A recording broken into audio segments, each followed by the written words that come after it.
Section 13. As mentioned at the end of the previous section, we begin this section with a continuation of the fascinating story of Joseph, peace be upon him, in length. God tells the Prophet, peace be upon him, that this is a story from the unseen and that you were not present when they plotted against Joseph.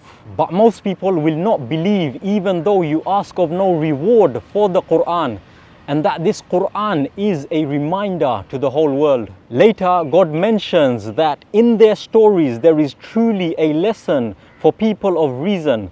This message cannot be a fabrication, rather it is a confirmation of previous revelation, a detailed explanation of all things, a guide and a mercy for people of faith. Then God mentions some of the things He has created and that in them are signs for the people who reflect. And a powerful statement that God will never change a people's state of favor until they change their own state of faith. That is then followed by another powerful message regarding lightning and thunder. In another verse, God says, "To God alone bow down in submission all those in the heavens and the earth, willingly or unwillingly, as do their shadows morning and evening." We learn about those who will enter the gardens of eternity and what will be said to them by the angels. We are reminded that the life of this world compared to the hereafter is nothing but a fleeting enjoyment. Then in a beautiful and famous verse,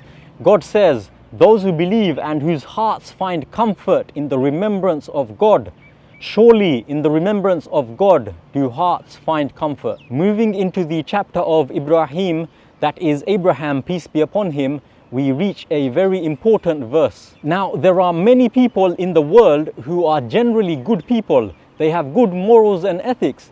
But for whatever the reason may be, they do not believe in God. So in this verse, God explains incredibly using a sad parable about the good deeds of those who disbelieve in their Lord. In the very next verse, God asks, "Have we not seen that He has created the heavens and the earth for a reason? And if He wills, He can eliminate us and produce a new creation, and that is easy for Him." And then a couple of verses later, we get insight of a future event after the day of judgment has come to an end, about what Satan will then say to his followers. We then come to some verses about the power of God and the things He has blessed us with. Then says that if we tried to count the blessings of God, we would never be able to number them, and that humankind is truly ungrateful. Then we are presented with a number of verses where we are taught about the supplications of Abraham, peace be upon him. After that, we come to a powerful verse addressing those entrenched in wrongdoing, where God says, "Do not think, O Prophet, that God is unaware of what the wrongdoers do.